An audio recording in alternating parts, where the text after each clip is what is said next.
Hello everyone and welcome back for another lesson. I am Miss Bond and I am at my school with my 5th graders. I'm a 5th grade teacher at Anniston Avenue Elementary. Today we will focus on quoting accurately from an informational text when explaining what the text says and when drawing inferences from the text. Let's go ahead and get started. Let's go ahead and start reading. Helen Keller was born on June 27, 1880 in Tuscumbia, Alabama. When Helen was just 1 year old, she became gravely ill. Helen's illness caused her to permanently lose her sight and hearing, meaning that she would become deaf and blind. Anne Sullivan became Helen's teacher and eventually also became her governess and companion. Anne ended up working with Helen for 49 years. Anne encouraged Helen and taught her to believe that she could overcome her disability. Helen learned sign language so that she could read. Helen was also determined to learn to speak. Helen worked hard to be able to communicate with people who could hear. She learned to understand other people's speech by reading their lips with her hands. As Helen got older, she was the first blind and deaf person to earn a college degree. Helen became a well-known speaker. She also wrote 12 books, including her autobiography, The Story of My Life. Do you guys remember what an autobiography is? There's a biography and then there's an autobiography. So it says, if you can't remember, she became a well-known speaker and wrote 12 books, including her autobiography, meaning it's a story she wrote what? About herself. Very good. In 1964, President Lyndon B. Johnson gave Helen the Presidential Medal of Freedom. Toward the end of her life, Helen experienced health issues and had numerous strokes. She spent her final years in her home. Helen died on June 1, 1968 at her home in Easton, Connecticut. She died a few weeks before her 88th birthday. There are movies, plays, books, and television specials about Helen. Her birthplace in Alabama is a museum. Helen helped change the way the world sees people with disabilities. She also spoke out for women's rights. Helen inspired many people. She had famous friends such as Alexander Graham Bell, Charlie Chaplin, and Mark Twain. As Helen once said, "The best and most beautiful things in the world cannot be seen or even touched. They must be felt with the heart." Okay? So let's remember what our skill is as we answer these questions. We're working on inferencing. And inference is a way of thinking based on what we're reading. So what is your definition of an inference? Kind of like a hypothesis, okay? Well, a hypothesis is something that you form before you do an experiment. So after we're reading the text, that's when we form our inference, or we answer questions based on what we've read. Let's go ahead and answer number 1. Why did Helen become deaf and blind? We're going to get our red, and we're going to underline why she became deaf and blind.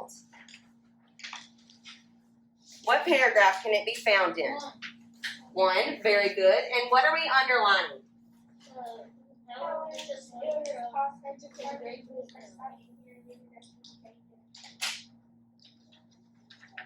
Helen's illness caused her to permanently lose her sight and hearing.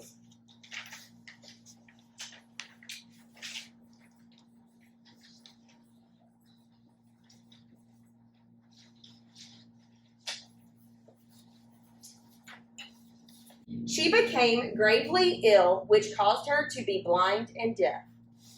I wrote it in a complete sentence. Please make sure you have that. In orange, we are going to circle where Helen is born. Where is Helen born? In the very first sentence, it says Tuscumbia, Alabama. So I'm going to write a complete sentence that says, starts with Helen was born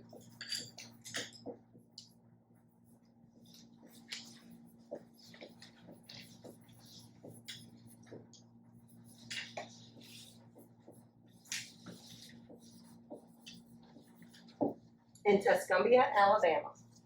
The next question says, When did Helen become deaf and blind? So we're just reviewing those basic comprehension skills. After her illness, when she was born, after she learned to speak, before she graduated college. What do you think? She was 1 year old. It was after she became ill. So I'm just going to put a little bracket around here. After her illness. Because it wasn't right when she was born. She wasn't born that way. Who was Helen's teacher? We're going to identify that in green in the passage. It literally says, word for word, Anne Sullivan became Helen's teacher.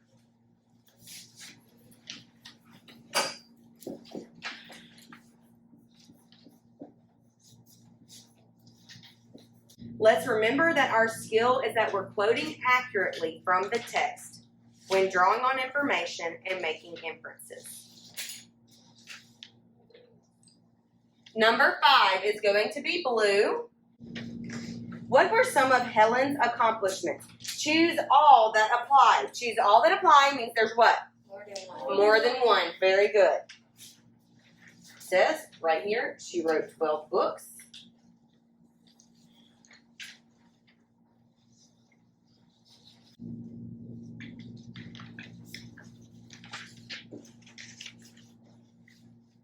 She earned a college degree, which means she graduated college. And where it talks about her books, it also says that she became a well-known speaker.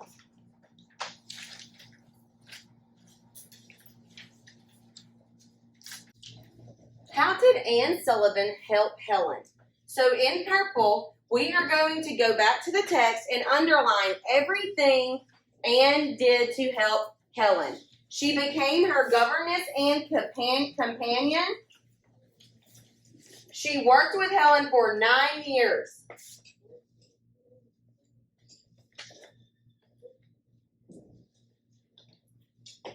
She taught her sign language.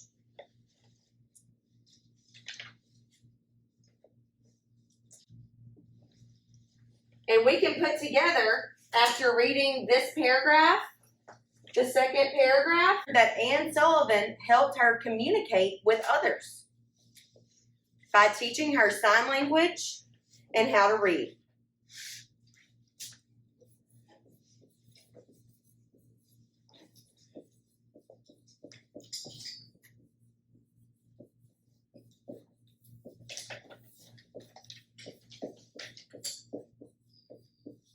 My sentence says, Anne Sullivan taught Helen how to overcome the challenges of being deaf and blind. I'm supporting that by including how she helped her. She helped her by teaching her sign language and how to read. And also by being her friend, right? If you can fit that, you can write that in.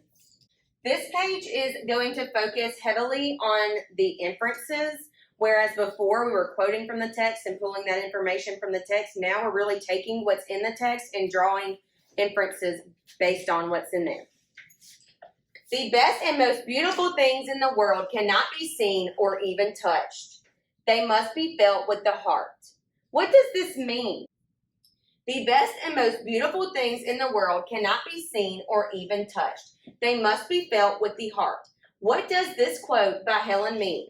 We can think about more than just this quote. We can think about what she felt in her life, what she was able to accomplish in her life by not even being able to hear things, okay? Or see things, right? She was blind and deaf, so she didn't see things and she didn't get to hear things, but she still felt all of the beauty that life had to offer. So, in pink, let's go back and underline some things that she accomplished and she was able to enjoy even though she had these disabilities. She had Anne, who was her companion and friend. She earned her college degree. She was still successful. She didn't let this disability hold her back.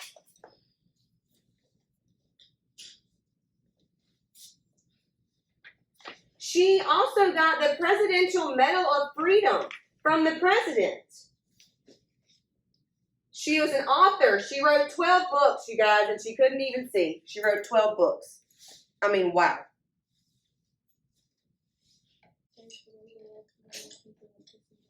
Very good. What paragraph is that in? She also helped others with disabilities and let them know, you can still be successful even if you have a disability. If learning is hard for you, you can still be successful. Okay? It might be tough, but you can still do it. Wasn't easy. All of these things weren't easy for her, but she was still able to achieve greatness even though she had these struggles.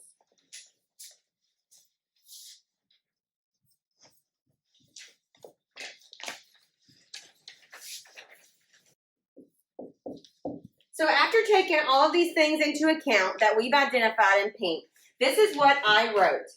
Helen's quote means that the greatest things in life can be felt within. And a person with disabilities can still achieve greatness and enjoy life. I want y'all to give me some examples of things that we could feel within that are probably better than things you can touch or see. What are some things that we can feel within? Okay, how does your family make you feel? Happy. Okay, so do you love your family?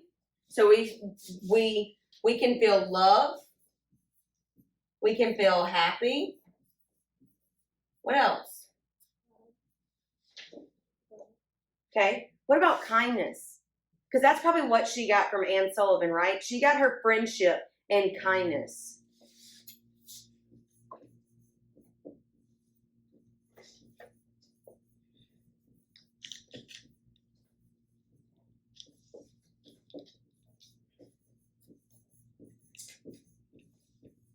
Remember, it doesn't say this directly in the text. We're inferring that these are the things that Helen was talking about, and we're probably right.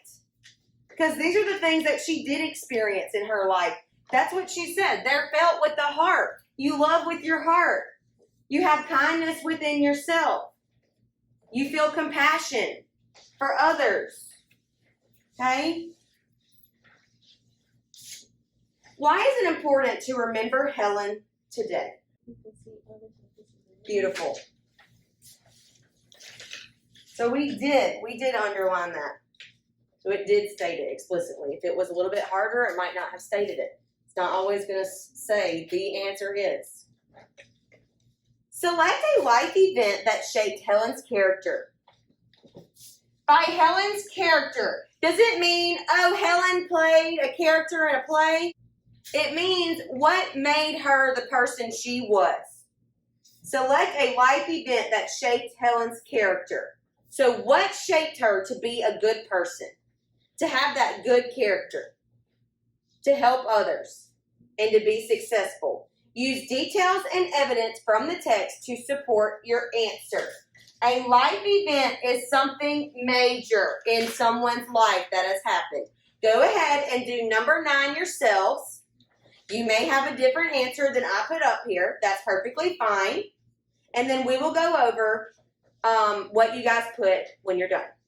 So I'm going to write about the life event that she got sick, which caused her to become deaf and blind. That's what I'm going to write. And then I'm going to write how that made her stronger, right? You guys have heard the quote, what doesn't kill you makes you stronger, or challenges make you stronger and better, or failure makes you better, makes you learn from your mistakes, right? So this bad thing that happened to her made her stronger and helped her help others. So this person wrote, I would infer that Anne Sullivan helped shape the kind of person she is because of the warmth, love, and kindness she gave her. And even though she went through hard times, I bet you that not one time did Helen think about giving up. That is beautiful. Thank you so much for sharing.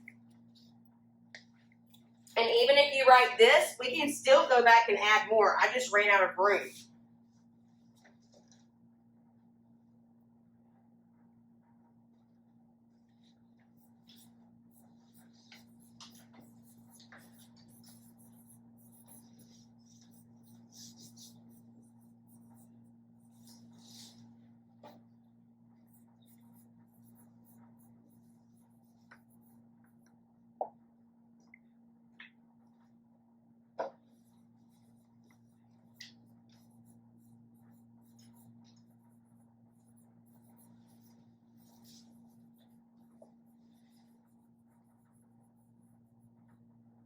All right, I know it's kind of hard to read, so I'm going to read it back to you one more time.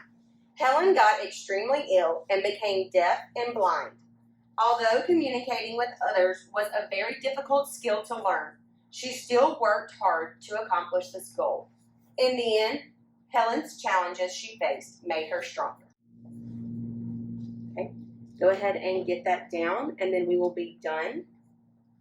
Everyone did a great job. I will see you back here next time.